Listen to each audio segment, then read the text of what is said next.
Tonight it's my great pleasure to actually invite one of our own here, who's flown in from Istanbul, Marco Vicenzino, who's a member of our International Advisory Council at the Asia-Scotland Institute, to join us. Marco, to those of you who watch CNN and other major television channels, is extremely well known. When he talks normally, he's probably in contact with millions of people as he speaks about a subject of which he's extremely well informed. So we're really lucky to have him here tonight. And he is going to look at the events in the Middle East, with which he's very familiar, and explore how the things that have been happening there, whether you call it the Arab Spring or perhaps more appropriately the Arab Fall as it now appears to be, whether they have an impact on developments in Asia at large and the world, or if not, and if so, in what areas. And some of those will be to do with the particular overreaching and overarching challenges that communities and societies face at the moment. Marco is Director of Global Strategy Project, which is a London, Washington, DC based geopolitical risk, international business advisory firm that serves private and public sector clients. He also provides regular commentary for leading media global outlets. I've mentioned CNN, but BBC, Al Jazeera, and has contributed his views to leading international publications, including the New York Times, the FT, the Guardian, and many others. He's a graduate of Oxford University and Georgetown University Law Centre. He told me earlier today that the last time he was in Edinburgh was 15 years ago, when I think he and a gang of brothers, as it were, from Oxford came here. I don't know how much he can remember what actually happened after that, but anyway, he did remember having been in Edinburgh and having admired the place. And he taught public law at the American University School of International Studies in Washington. He served as advisor to numerous and diverse international entities, including the World Bank, PFC Energy, who are strategic advisors in global energy, primarily oil and gas, and the Integro Group, which is a Lloyd's of London-based insurance broker specializing in insurance solutions for clients operating in complex and hostile areas across the globe. He also served as Deputy Executive Director for the Washington, D.C. office of the International Institute for Strategic Studies, that's IISS, and is a Fellow of the Foreign Policy Association in New York. He's also an official resource and contracted speaker for the YPO organization. And so, I guess with that background, it should be pretty apparent to everybody that Marco has a long history of exploring topics of this sort. He's going to speak to us for 20-25 minutes or so, and then what will be very important is the Q&A session, after which, after you have plenty of food for thought, there will be drinks provided generously by the business school outside. So Marco, welcome and thank you.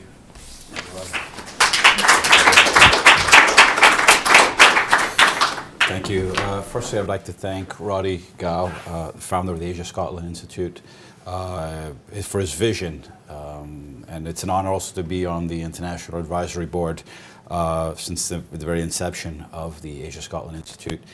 I come here this evening to discuss a topic. Well, it's various topics, one general topic with various subtopics on an issue that you read about every day, you hear about every day, and the events of which will keep unfolding for the foreseeable future.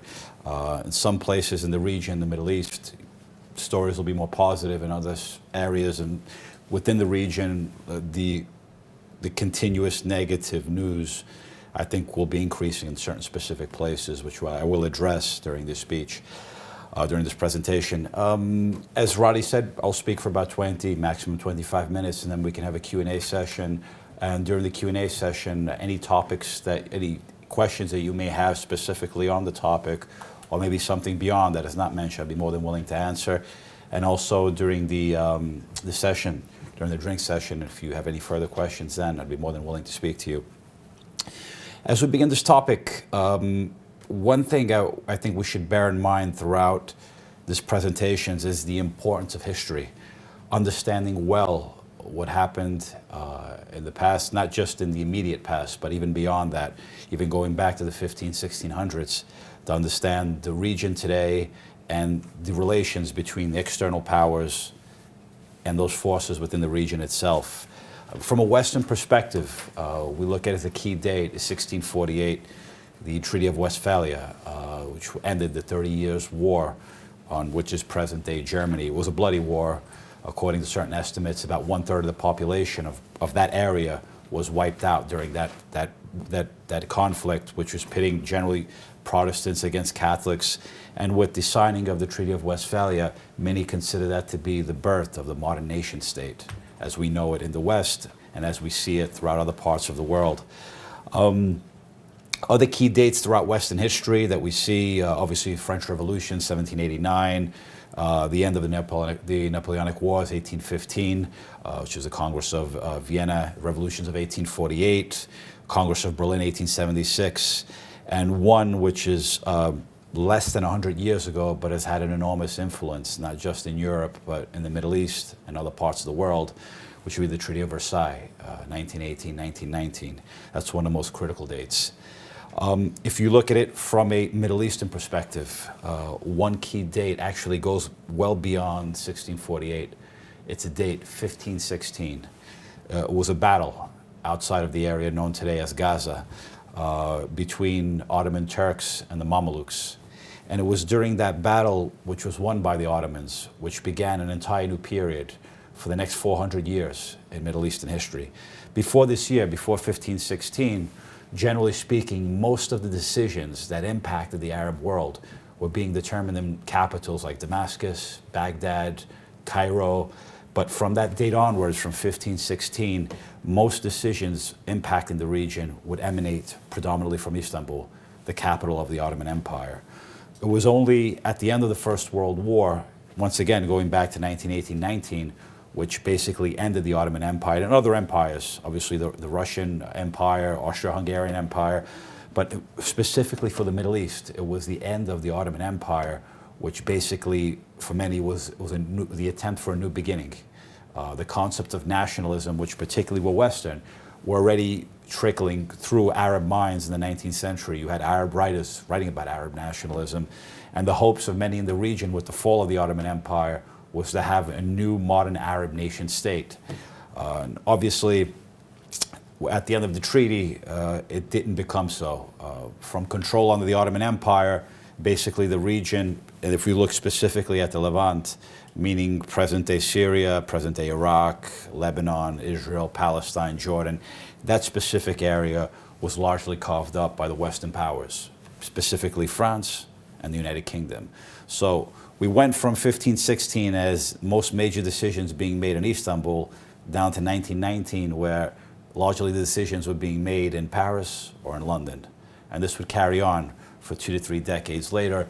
And then we look at another period. We see, obviously, the end of the Second World War, the process of decolonization. And once again, there's hope in the region for a new beginning. Two European powers were decolonizing, the French largely in North Africa and places in the Levant, and the British were pulling out of the areas in the Levant, pulling out of Egypt. And so what you saw was this new sense of hope that there was going to be a new beginning. Maybe there'd be this sense of self-determination, which was promised at Versailles, which for many in the region was never delivered to, and this was possibly a new beginning for them. Between 1945 and 1948 were 3 critical years. By the end of 1948, 1945, the end of the Second World War, there was that hope that I spoke about, but by 1948 it was largely realized that a new Cold War would begin.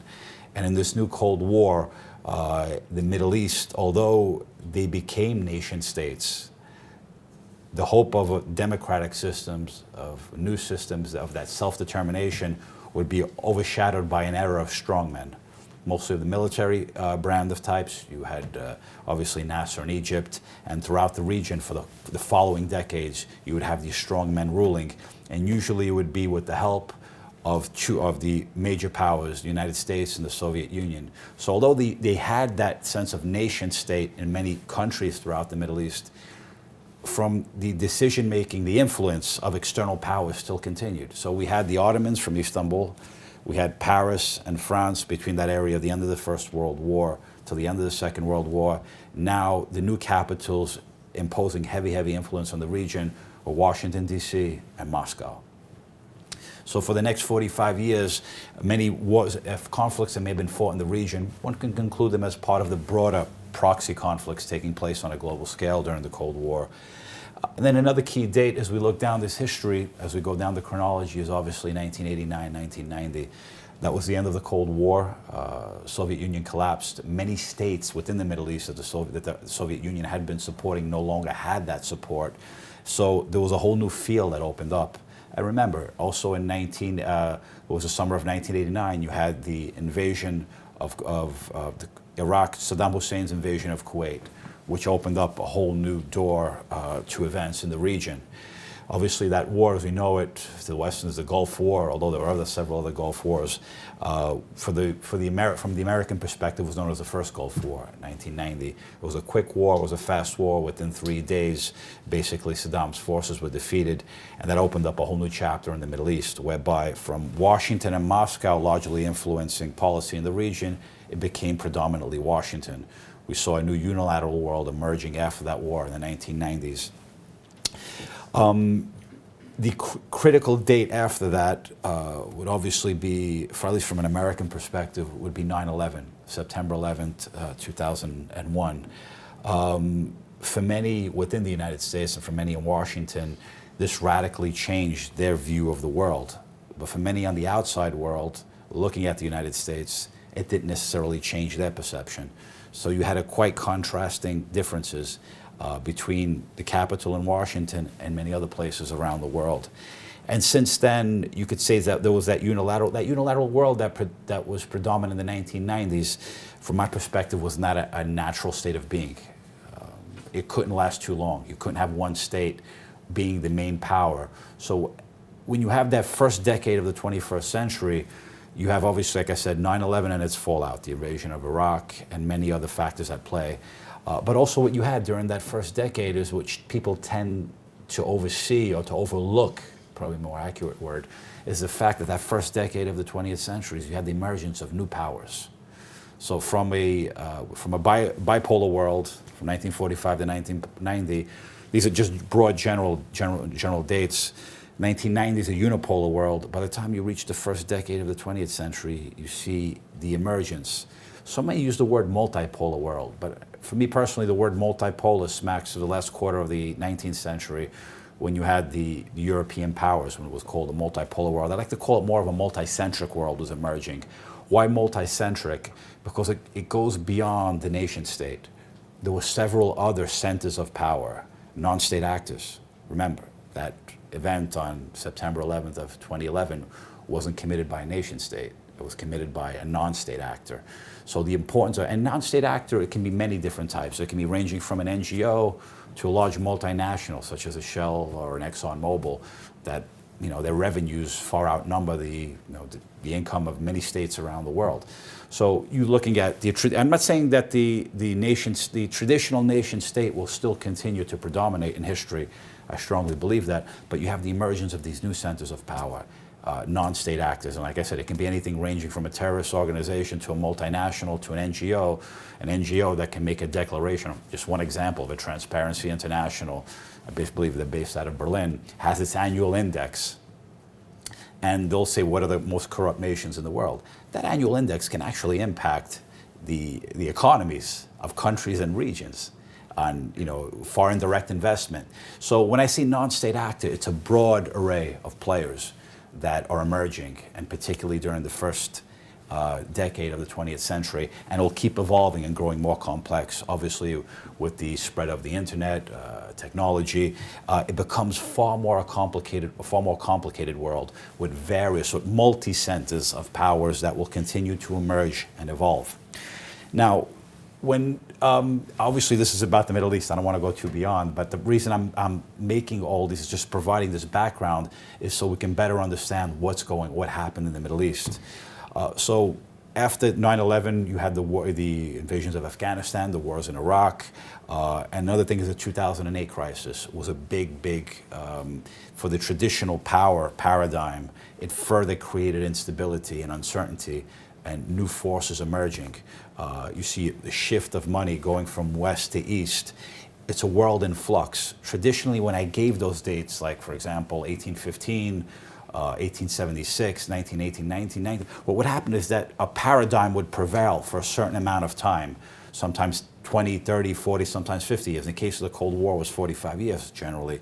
But what's been happening in the first decade of the 20th century, and it continues till now, still there's not a clear-cut paradigm still has not emerged.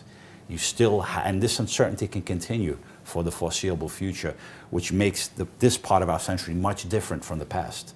With all these various centers of power and all this volatility, and it becomes far more unpredictable, far more unstable, and many times far more dangerous. So by the time you look at the Middle East in that first decade, the Middle East compared to other parts of the world, it looks like it was stuck in time. Things looked like it was a suspended animation. Nothing much changed starting from the 50s, the 60s. This era of the strongmen kept predominating. You had the Assads in Syria, Mubarak in Egypt. In Egypt, it was obviously from Nasser to Sadat to Mubarak. There were sort of these new pharaohs that were predominating. And the region seemed frozen. And people would ask, other parts of the world, Latin America in the 1990s went through rapid change. Asia was going through rapid change. And you should look at the Middle East and say, nothing is changing much here. Why is this? And in an article in The Guardian on December 12th of 2010, I'll just read you just a brief paragraph of what I wrote to place this all into perspective. And it was that after several false dawns, the Arab streets remains largely cynical and frustrated. While pride in ancestors' achievements provides some comfort, it is usually overwhelmed by current realities. Few, if any, leaders provide inspiration. With the overwhelming majority of Arab populations under the age of 30 confronting a bleak future, a demographic time bomb is ticking in the region. This is the 12th of December of 2010. On this 5 days later, on the 17th of December of 2010, Mohamed Bouazizi, a young Tunisian street vendor, sets himself on fire to protest government abuse. The Arab Spring begins. Now, what I said 5 days before, I don't think was anything, it was a statistic. It's a natural statistic. The majority of these populations are young, they have no future, and if history tells us anything, something is going to explode at some stage. And the grand question, the grand historical question is, many were asking, how could this have happened in the Middle East? My question was, this was long overdue. Why didn't it happen before? And this will be a historical debate. Some will say that it was unpredictable, could have never happened. In my opinion, this was long overdue. I remember in the spring, it was February of 2005, I was in Beirut. I arrived 3 days after the assassination of Rafik Hariri, who was the Prime Minister of Lebanon. And at that moment when I arrived in Lebanon, I thought that was going to be the beginning of something big. I won't call it an Arab Spring, but you could see it was the beginning of some form of people power in the Middle East. People took to the streets. I arrived, I remember, in Martyrs Square, where speeches were being given, students were there from all cross-section of society. I was somewhat convinced at that moment. I said, this is the beginning, probably, of that chain reaction. It was only from 2005, and it was 5 years, 6 years later, that it took a street vendor to actually begin this whole process. And I remember being in Lebanon at the time, and that people power led to the departure 2 months later of Syrian troops. Syrian troops had been there since the 70s. So it was beginning to show that people power in the region, no shots were fired. But what happened in Lebanon is that spark of you can call it the Lebanese Spring, some were calling it, or the Cedar Spring, the Cedar Revolution. What happened is that traditional Lebanese politics, the politicians began to turn on each other. So although the Syrians left, Lebanese politicians still allowed themselves to be exploited by the external powers, to the advantage of the external powers, but to the disadvantage of the ordinary people, the Lebanese people. So that was maybe too premature, but that showed you in 2005 that people in the streets, if they took to the streets, something can be accomplished.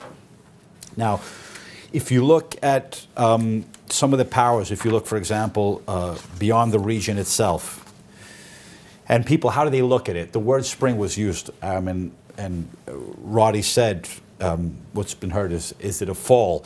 Is it an Arab Spring? Some people want to call it an Arab fall. I think probably an accurate term for historically, if you look in retrospect, would be about Arab uprisings, maybe a reawakening. It's not an awakening because there have been several other awakenings at the end of the First World War, as we mentioned, the end of the Second World War. So what happened now is you can call it maybe a reawakening or also a reaction. A reaction is another term. And it's also, there's something that goes beyond that. It's a concept of human dignity. People after a while just get tired of oppression, get tired of being oppressed. And especially when in this technological age, when you have access to how people around the world are living, and you say to yourself, you put on the internet and you see people, how they're living in Europe, how they're living in the US, how they're living in other countries, and they say, am I any less of a human being to be living in this state with no hope, no future, and this oppression? So that obviously, that technology, it wasn't a Facebook revolution.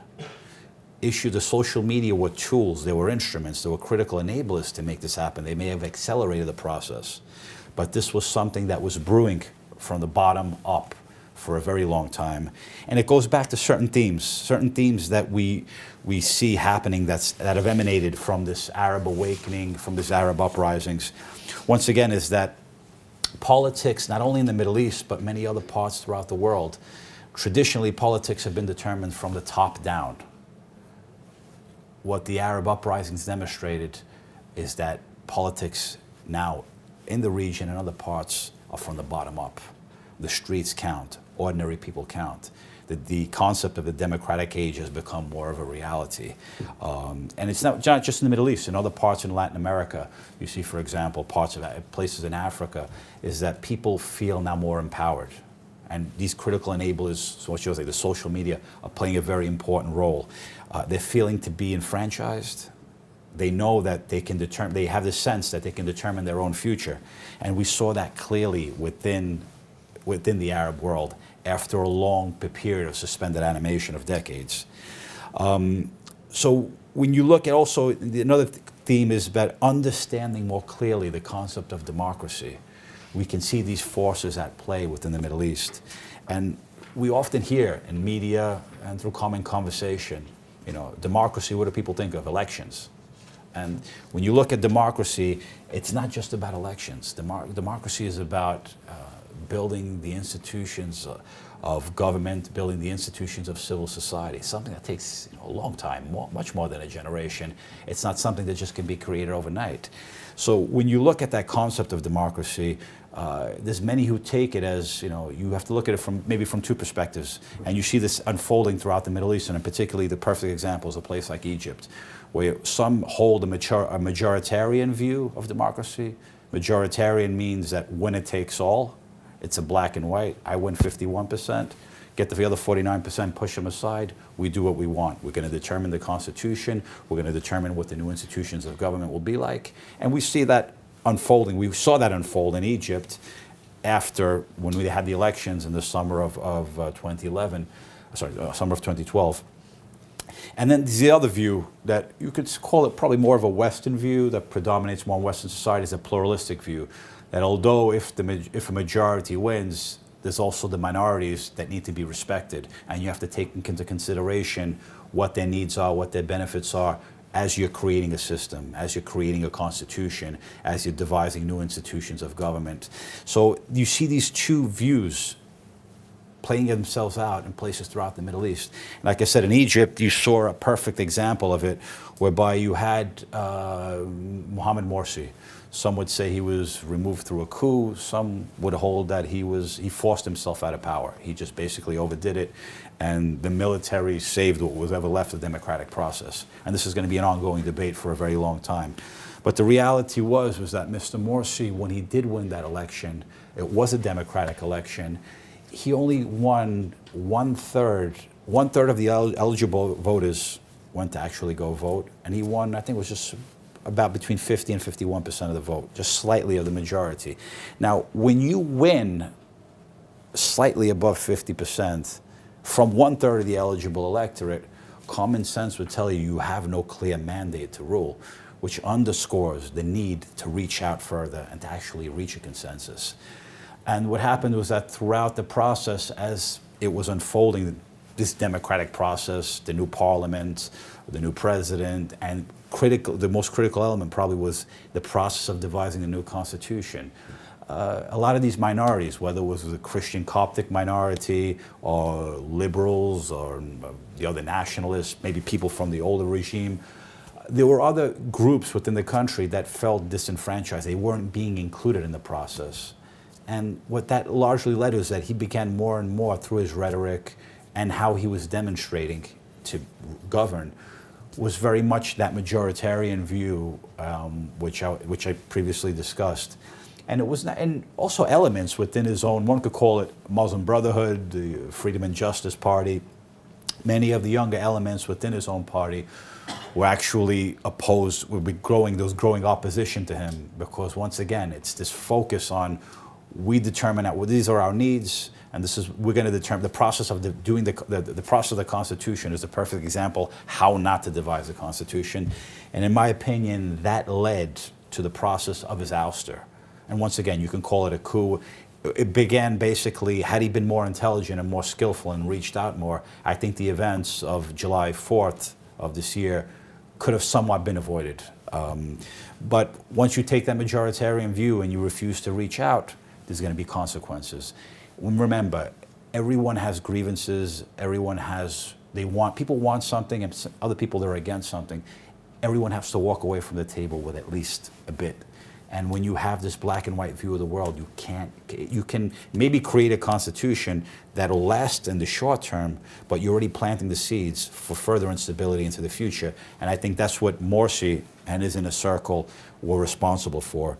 Another theme, which I probably am going over if they're on time right now, another theme that we see emanating out from this, from these Arab uprisings, is the centrality of youth. Once again, those numbers are statistics: 70% of society under the age of 30. If you are governing a society, you're in a position of power, and not just in the Middle East, but beyond. You're not addressing the needs of young people. You're not addressing issues of employment. You don't provide some sort of vision for the future. It's going to come back to haunt you. And you see that throughout many societies, even beyond the Middle East. Another important thing I would say I would want to raise is the borders of 1919, 1918, Versailles, which we spoke about. You see many parts of the Middle East, particularly areas in Syria, the proximity of the Levant. Many of those, what we'll call artificial borders, are beginning to fall apart. Areas between the border between Iraq and Syria, between Syria and Turkey, between the north of Iraq and the south of Iraq. So you can see a new dynamics emerging after several decades of what one could consider unnatural artificial borders. And last but not least, I would like to, probably something maybe beyond the current sort of mainstream mindset, I would say, is the importance of the role of the private sector. Many Western companies, or maybe Asian companies wanting to do business in the Middle East, or it can be places like Africa. The role of the private sector is critical. Why? The private sector helps create jobs. And when the private sector is going into many of these emerging countries, these unstable areas, one could call maybe hostile areas, they have to understand very well that, once again, as we said previously, politics are no longer driven from the top down, but from the bottom up. Before you can go into a country, probably pay off certain leaders, a family that was controlling. In the case of Libya, you had one family controlling. As long as you were doing business with them, you didn't have to worry about anything else. But today, it's far more different. As long as the powers are now emerging from the bottom up, you have to understand that there's people locally, they feel enfranchised. And if you're not addressing their needs, if, for example, the extractive industries, mining, oil and gas, if you're just going to a specific area and you're doing nothing for the local community to create change, the locals will feel empowered, or it's going to create resentment, and it's going to lead particularly to blowback on the security front, because for them, that oil and gas, it's part of, it's theirs, they consider it theirs, and if it's being extracted and they're getting no benefit, that's going to have consequences. So this concept of corporate social responsibility, yeah, it's a good thing, but one has to go beyond that. It's not just about giving, it's about corporate diplomacy, understanding local communities, knowing how to reach out, and knowing how to give something back. Because if you don't give, I understand, you're in business to make a profit, but if you're not giving something back, those profits are not going to be there for much longer. So based upon those comments and that presentation, I would like to, maybe we can open up the floor for questions and answers. Please, sure, definitely, yeah. Good. Well, Marco, thank you very much indeed. It was a tour de force. I'd like to start off, if I may, with the first question, which is that as we consider Asia, I guess if I was a member of the ruling party in China, watching what was going on, I would be worried, observing what was happening in the Maghreb as well, and I suppose in the world in general. And when I was talking to you before you spoke, we chatted about this a little bit, and you talked about what the Chinese government did during the time of some of these problems in North Africa, like in the Middle East. Could you comment on that again? Sure, yes. I mean, obviously what was going on, these uprisings, the fear of many of the Chinese leadership was, June 1989, Tiananmen. There was this constant fear. Obviously, we spoke about these critical enablers, social media, television, the internet, YouTube. Things travel so fast at such a rapid speed today.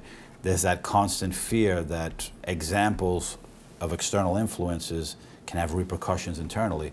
And for many of the Chinese leadership, one of the greatest fears is a breakdown of the country, a breakdown of order, to have a repetition of what happened, or what was beginning to happen in June 1989.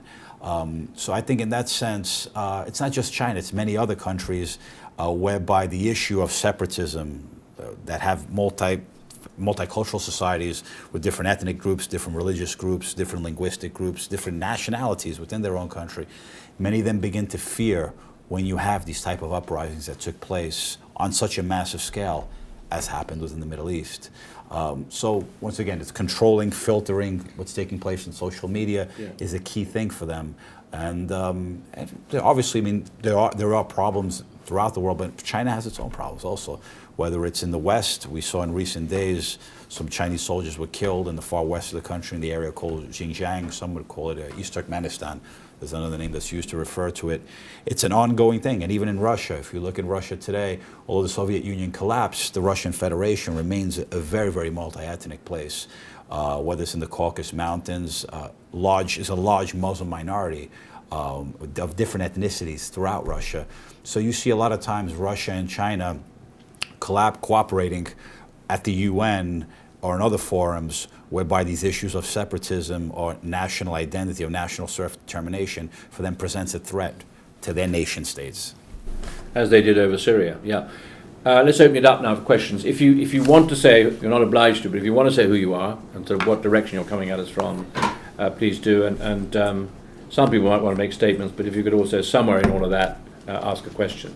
Hi, I'm Morag Sharp, by the way, a membership for Asia Scotland. If anyone wants to talk to me afterwards, come along. Really interesting. Thank you very much. Your comments about Egypt I found very interesting. This idea of democracy in its infancy and the things that can go wrong. To what extent do you expect to see that happen in other countries as the uprising progresses and develops, and how much of an impact is that really going to have? Sure. I mean, the concept of the Muslim Brotherhood in terms of the modern Muslim Brotherhood was actually born in Egypt. Some could say the writings began in the 1920s and 1930s, but it was Nasser in the early 50s that cracked down hard. The first massacre on a massive scale of the Muslim Brotherhood occurred on the Nasser because he considered them a threat to the army and considered a threat to the nation. So what we see happening in this past summer, all these the massacres that did take place, the bloodletting that took place, it's nothing new. It actually probably arguably happened on a grander scale in the 50s. Now what happens is that there's several other although Muslim Brotherhood the concept was born in Egypt, there are several branches, you could call it. In Jordan, there's one in Jordan, Hamas in the Palestinian territories is a Palestinian manifestation of it. You have some in Libya, in Syria itself. So what happens is that the example that was set in Egypt, the message to a lot of other Muslim brotherhoods throughout the region, within the Muslim Brotherhood mindset, is that even if you participate in the democratic process, you're not always going to win. So you have to remain strong, and if you have to pick up arms, you may have to do so. And you look in places like the Sinai, although generally speaking, places like Alexandria, Cairo, many parts of the country, there's somewhat a level of stability that is set in. There's, one could say, all-out conflict in the Sinai right now. The more extremist elements are picking up arms against the Egyptian forces. Egyptian soldiers are being killed, and you actually have them working together with the Israeli military, with the drones that are helping out. They won't say it publicly, but actually cooperation between the Israeli military and the Egyptian military to root out what we'll call these radical or extremist elements within the Sinai. Now, other countries in the region, you could say, one very interesting case is the case of Tunisia. Because in Tunisia, you have this whole dynamic between secular forces and the more religious Muslim Brother, and some are even more. One could call them. One would say with the Muslim Brother, there's various factions and various elements. The more moderate, the more extreme, and then if you go you branch out into Salafists, so it's even more puritanical. And in Egypt, during the parliamentary elections, the Salafists took 25% of the vote.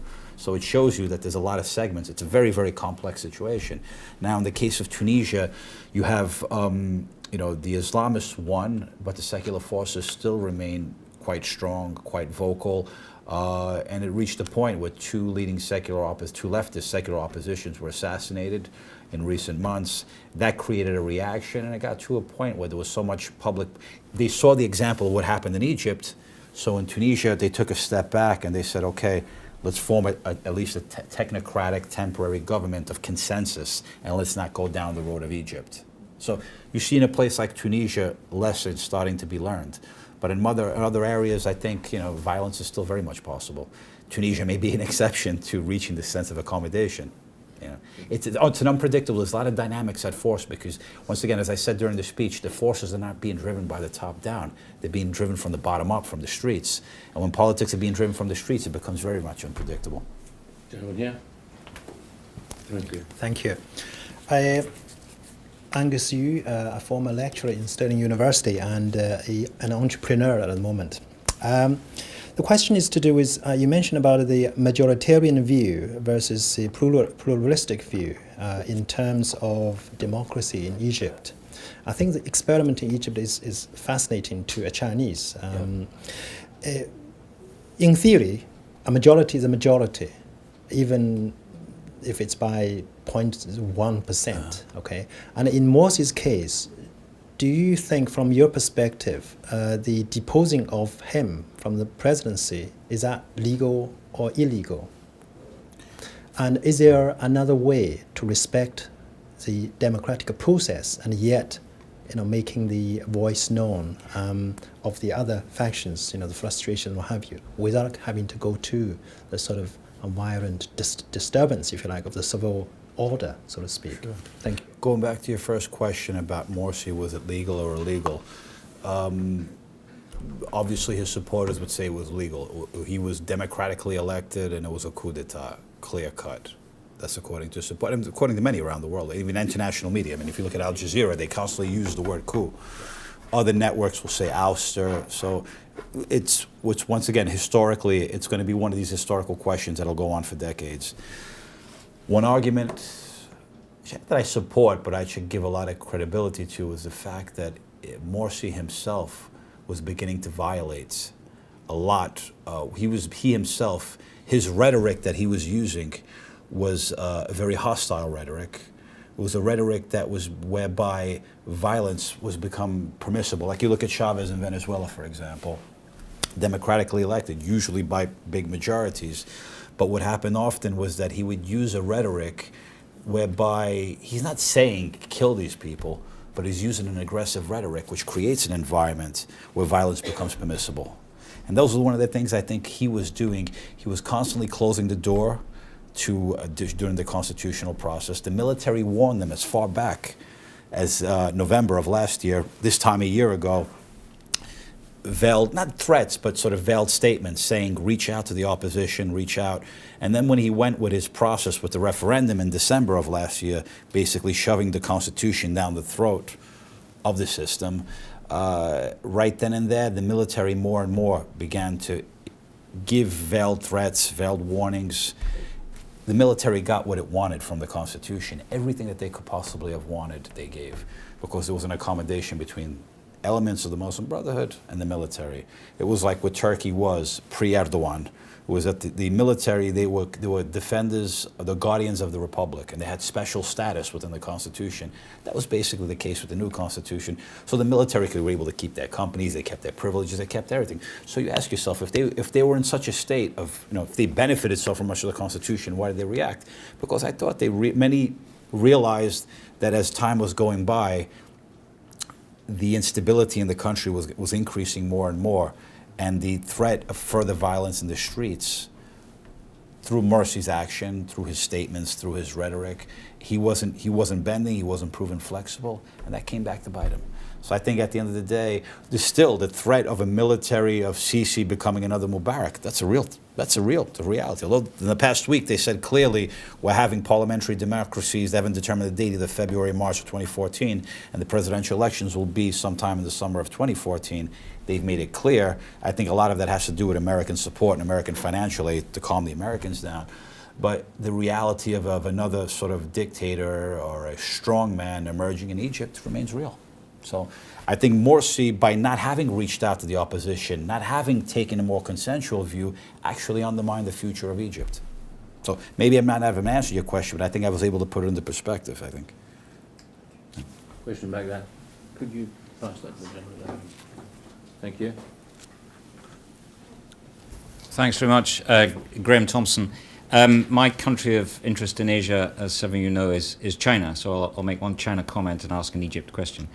Good to hear you mention Versailles so many times, because there's also a very strong correlation between what happened at Versailles, or rather what didn't happen at Versailles, and the Student Revolution of 1919 in China, which prompted the Progressive Movement and the Communist Party and much that happened in China in the 1920s. So that was yet another impact of what Versailles got wrong. But my Egypt question, I have to say I'm not an expert in this part of the world, so I was quite surprised at the number you quoted as the turnout being so low in the Egyptian election. I think you said 1/3. Why was it so low, and what can be done in the future to improve that? The candidates themselves. Morsi had no political experience. He was the lowest common denominator amongst all the potential leaders of the Muslim Brotherhood. Many have been disqualified. I think some were living in the U.S. But when the process was going on of choosing the candidates, many of the main figures within the Muslim Brotherhood were being disqualified for technicalities. Some were legitimate, some subject to question. But the sort of the lowest common denominator that the Brotherhood could present, or the Freedom and Justice Party, as they call themselves, was Morsi. Who was the other opposition candidate? It was a former minister within Mubarak's government. So the Muslim Brotherhood, their supporters more or less understood clearly who they would support. Many you can call the secularists, the liberals, had no one to choose from because they didn't want to. Many didn't want to support Morsi, although some did vote. It was basically someone, an unknown from a party that's still questionable, to someone from the ancien regime, from the old order. So when you have 1/3 of the population show up, you look who the two candidates are. I think the answer is the candidates, the quality of the candidates answers your question. So it's quality of candidates, if you like. Yeah, exactly. Yeah, I mean, yeah. Yeah, no, it wasn't tech. People could go out and vote. The parliamentary elections had a huge turnout. Probably the parliamentary elections, to a certain extent, were a little more legitimate because there was more of a choice to choose from. But specifically for the presidential election, those were ultimately the two choices, which didn't say much for a new system if you want to create it. Any other question? Gentleman back, yeah. Thanks. Thanks, Maureen. My question is about the countries that might have got a pass during the Arab Spring, in the sense that they were either ruling monarchies, kings, sultans, emirs, and a lot of times there's no taxation.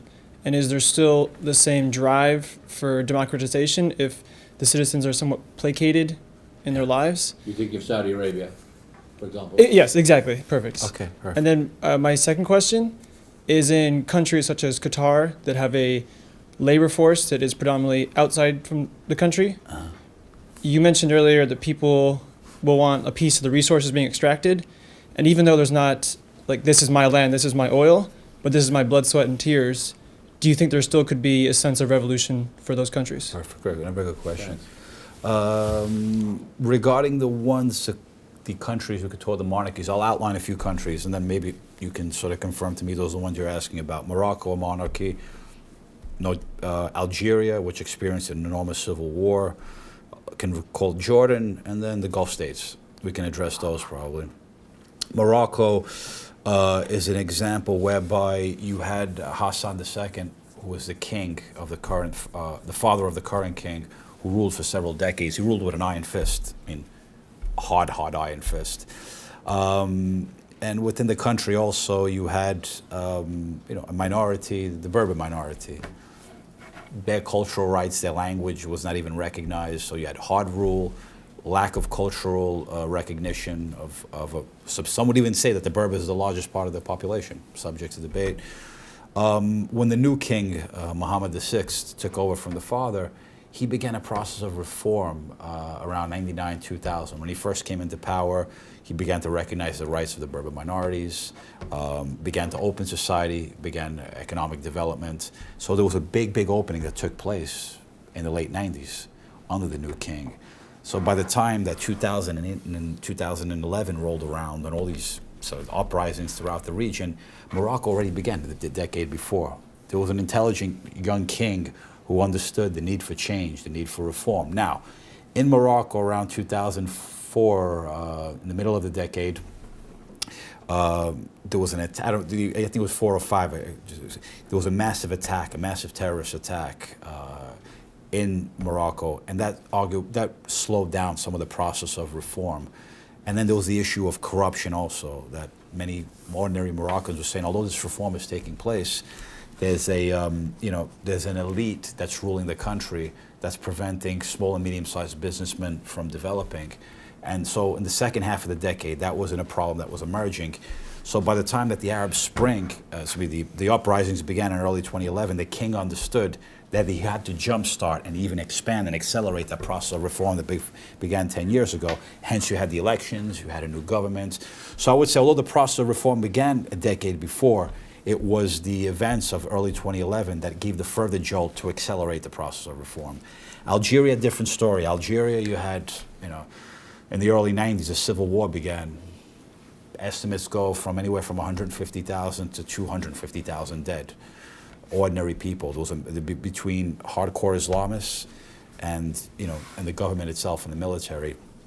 So by the early part of the past decade, by 2001, 2, and 3, there was a process of gradual reform taking place. You had democratic elections. Although the security forces and the military still play a huge role in society, for many Algerians who were tired of war, who were tired of conflict, and that stability that this new democratic government was beginning. And then plus, remember, there was the oil boom, the energy boom of the early part of the last decade, which for Algeria was beginning to bring in a lot of money. And the government was using that money, building housing to address the needs of ordinary people.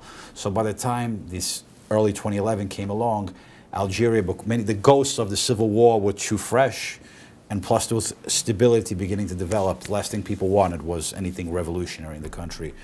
Jordan, different story. Jordan, you had a monarchy, call it an enlightened monarchy. King Hussein. There are many problems in the society, don't get me wrong. But I think there's still enough room for people to breathe. There's enough room for people to express themselves, always within limits. There wasn't that sense of repression that you had in other parts of the region. And plus you had the huge influx of refugees. Probably some would even argue the majority of the population in Jordan today is Palestinian. You had all the refugees coming in from Iraq. They were from the 91 Gulf War and then started again after the 2003 invasion. It's a very complex society. It's a society that's even being threatened by a new wave of Syrian refugees coming in. So Jordan has a very unique place within the region. And if we go to the Gulf, Roddy, when he said Saudi Arabia at first, one of the questions are, can you buy off ordinary people?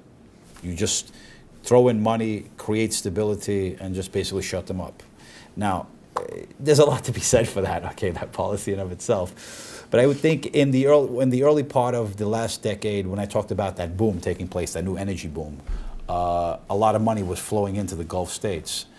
And in many of those Gulf states, a place like Saudi Arabia, they remember the big mistake that they made in the 70s and the 80s. There was a big oil boom in the 70s, the first part of the 70s. Money was coming in. But by the 80s, the price of oil had dropped, practically collapsed by the mid-late 80s. That money wasn't used efficiently. So when the new boom took place in the first part of the last decade, I think the King Abdullah, a lot of credit needs to be given to him. This is King Abdullah of Saudi Arabia, not of Jordan. You can call him, there's an element of an enlightened leadership that he possesses. He understands, I think, compared to other monarchs in the region, that he understands the long-term issues that Saudi Arabia is confronting. So they began to spend that money more intelligently as opposed to the past. And there's a lot of respect, I think, for King Abdullah. Maybe not for the whole royal family, but for himself, there's been a lot of respect. They began to take on responsible policies. And so by the time that early 2011 came along, once again, there's that sense that he was beginning at least to address the needs, a lot of the needs of ordinary people compared to the past. And then plus he went on a further spending binge when after the first half of 2011, I think he announced something like $120 billion package to hire more people, to bring him to create more jobs, to bring in the government. Yeah, so although there was, we call it economic reforms taking place in many of the Gulf states in the last decade, you know, from a Western perspective, you say, were there political reforms? From a Western perspective, there were none. But many ordinary people in the region, what they're looking for is, you know, they may not see rights in terms of how Westerners do. They may be wanting a job, they want stability, they want the ability, if they see that a government is accountable, that they can express their grievances and the government's addressing them, for many people in the region or in Saudi Arabia, that may be enough. Now, women driving, as you hear about on all the major networks, you know, Saudi women, can they drive? For us, it's a front page May issue. they drive? We Yeah, know may they they can drive. Exactly. Is it I mean, that's where you have a big debate. You know, the main thing is that people in the region, I think, want more accountable government, more responsible government, and more transparent government. Now, if that means I can go out and vote, from a Western perspective, yeah, myself, I want to go out and vote.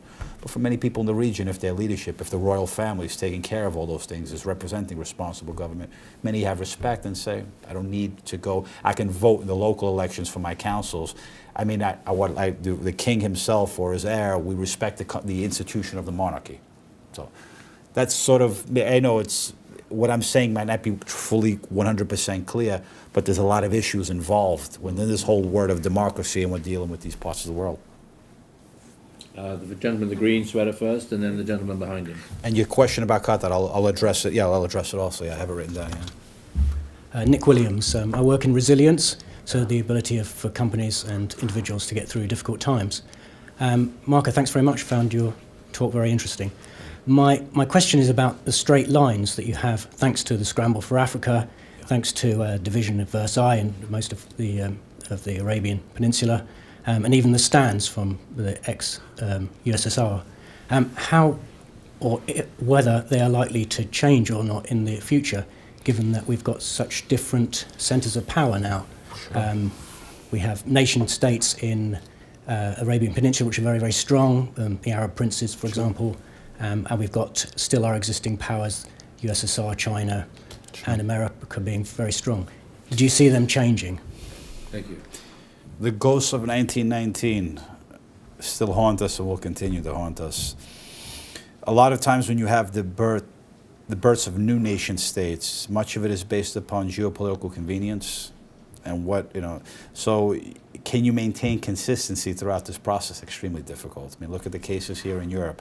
The breakup of Yugoslavia, you know, the Germans immediately recognized Croatia, and then that leads to an unfolding. You have Balkan wars throughout the 90s, 250,000 dead. So when you, and once again, it's this concept of self-determination that we also get from Versailles, Woodrow Wilson, and people feel this sense that I want my own country.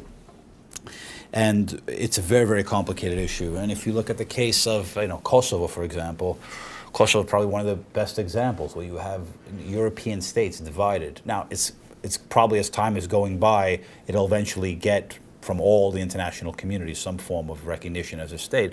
But even within Europe itself, places like Spain refuse to recognize it because they have their own they have their own, call it nationalist, separatist issues. And China, for example, same thing. The Russians weren't willing to accept it. So a lot of it depends upon geopolitical convenience, particularly major powers. If you create a consistency in developing these nation states, it'll backfire on a lot of people. So it all depends upon what the dynamics of these individual states are. There will be no formula, in my opinion, there'll be no consistent, clear-cut formula. It's all going to become dependent upon the dynamics of that specific area, of the specific region, and what the interests of the global powers, of the major powers are. So much of it is determined by major power politics. You know, I don't know if that answers your question, but and then the one question here on Qatar. Okay. Before, I'll answer it quickly. Qatar, the actual citizens of Qatar are about 250,000, probably 300,000 now. The foreigners who work there are a combination of external professionals, Lebanese from throughout the region, accountants, lawyers, you know, professional technocrats, and then you have the labor force, which is predominantly from South Asia. And the reality is that if those South Asians, the migrant workers, guest workers, whoever, they come and they go. And if they begin to create, at least from the Qatari perspective, or from the ordinary citizens, or from the ruling family, if they begin to cause problems, asking for more rights in terms of, I think there's basic rights in terms of good working conditions. Yeah, there's a legitimate case for that, and there's on the internet and major media is covering that a lot right now. So that, yeah, proper jobs, proper condition, definitely. But if they're looking to change actually the societies and starting to demanding rights of citizens, which technically they're not, they'll be removed immediately. That's it. They'll be deported. It's happened before. Yeah. Yeah, gentlemen. David Birrell, closer to home, in Roddy's introduction he spoke about Scotland learning from Asia as well as Asia learning from the history of Scotland. We have a vote here next year on whether to break a 300-year union. From where you sit, looking outside in, what recommendation would you give to the Scottish people? When you talk about Scotland, also look at Catalonia and Spain and many, many other regions throughout Europe.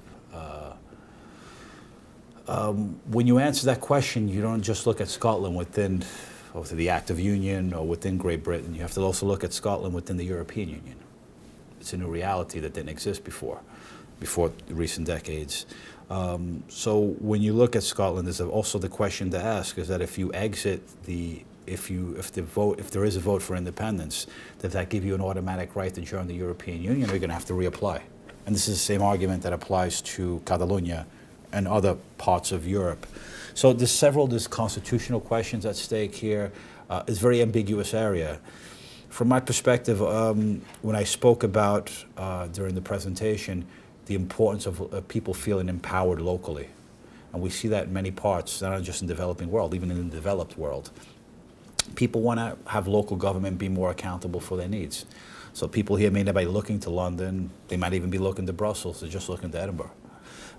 So I would say is that whenever there's a gap, whenever central government is not addressing the grievances of local communities, are not doing the job that they're supposed to be doing, this is going to fuel separatism in many, many places throughout Europe. So a lot of it comes down to effective political leadership, responsible political leadership. And when people no longer feel enfranchised as being participants or stakeholders in their future, what takes place in Scotland will take place in many other parts throughout Europe and throughout the world. So there's a reason why there's been such a. It's not just an emotion of Scotland, the history of Scotland going back centuries. A lot of it is economic. People locally, they want more for what they're paying in terms of taxes, and they want their grievances. And throughout, I think that's one of the biggest problems throughout the European Union. Why you have such reactions to call them populist parties, separatist parties. I mean, look at Greece. You got literally the Nazis in Greece, this neo-Nazi party that took, 10% of the national vote. You got the far right, and it's either far right or far left. When you have the centrist parties being disconnected from ordinary mainstream society, when ordinary people can no longer identify with these centrist parties, when they become, when power becomes, I don't say corrupts, and when power creates a detached mindset that they no longer identify with common ordinary people, you're going to have protest movements, reaction parties, and it can take place, it can take various forms. Some can, like I said, some can be far right, some can be far left, some can be separatist. So once again, it goes back to political, effective, responsible leadership. When people no longer feel that they're no longer stakeholders or participants in the process, it's going to give rise to a lot of different dynamics, usually reaction, parties of reaction, and what form that can take place, sky's the limit. Did I answer your question, David? Yes. Thailand is a good example of that, actually, as a matter of fact. I was just thinking. Yeah, the gentleman here in the yellow shirt. Thank you for that talk. My name's Ali. I'm one of the research students here at the business school. I'd like your views or predictions on two things. Firstly, you mentioned the idea of man-made borders changing or being altered due to mass migration, might be for economic reasons, might be particularly because of displaced refugees. So do you see territorial disputes between countries in the Middle East due to a large number of displaced refugees coming across or filtering through borders. So does that raise territorial disputes for countries? And secondly, there's the phenomena of friction between monarchies and military establishments within countries. And you tend to hear of or read about that friction in countries maybe like Bahrain or maybe Oman. Is that a phenomena likely to increase in the Middle East? Disputes and friction between the monarchy within a country and its military establishment? Okay. Going back to your first question, the one about, I don't think so much territorial disputes, although there's cases, if you look, there are certain issues of territorial disputes, but I think largely what, for example, Algeria and Morocco, there's a lot of going on there in terms of territorial disputes.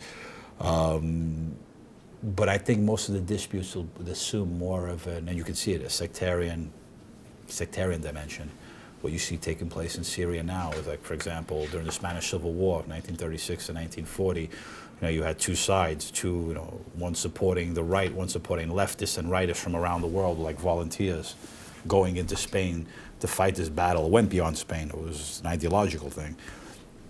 What you can see in Syria is that you have a lot of volunteers coming from throughout different parts of the Muslim world, depending if you're Sunni or Shiite, and then within those divisions you have further subdivisions.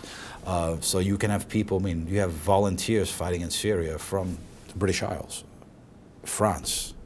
Volunteers that are coming in from different parts, as far as Chechnya, from Soviet republics.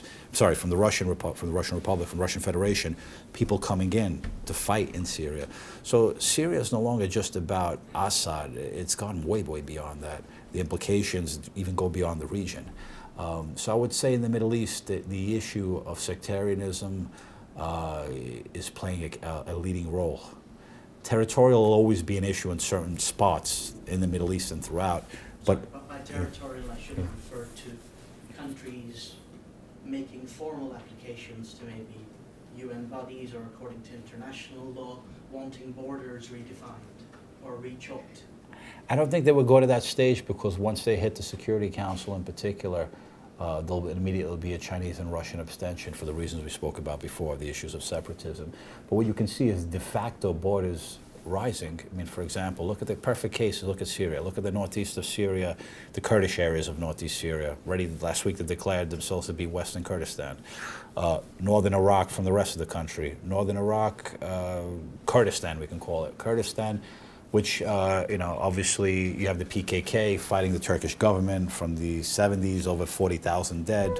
Now you see a bit of a rapprochement taking place, whereby Kurdistan in the north is basically telling the central government in Baghdad, goodbye, we're going to keep our interests, we're going to side with the Turks, we'll reach an accommodation with them, and all our natural resources, the pipelines, will flow through Turkey and will go out from there. So what you can talk about is maybe like a Turkish-Kurdish, a Turkosphere, some would call it, and the northeast of Iraq becoming part of that. These are part of redefining borders. Although they won't exist on paper, in reality, de facto, they become economic realities. They become, And your second question was about the monarchies and... the phenomena of monarchies being in disagreement or in conflict with their military setup. The case in Egypt it wouldn't happen because the military, with King Farouk in the early 50s, that was discarded. Places like Jordan, where the monarchy exists, the backbone of the power of the monarchy, the Bedouin forces, and they've always been extremely loyal. Probably the father, most of all, they were extremely loyal to King Hussein, and they remain loyal to the son until now, as we see. Morocco, I don't think there's that problem that exists in Morocco, and if you look throughout the Gulf states, I don't see that the military, I don't see that much of an issue. I don't see that as an issue. I'm going to have to close this out now because I was watching the clock. So let me just, in thanking Marco, just make a few comments, if I may, and all of you for being here. You started off by talking about the importance of history. It is extremely important, I think, to position much of what we've been looking about in its historical context. No Pashtun, actually, pays any attention to the Durand Line at all. They do not view there as being a border between Afghanistan and Pakistan. So they move freely across each side to the infuriation of the Western powers that are there. You've stressed the complexity of the regions you've been talking about. And I'm interested in a sort of joined up world, in how that complexity in the Middle East actually impacts and creates huge uncertainty in other parts of the world.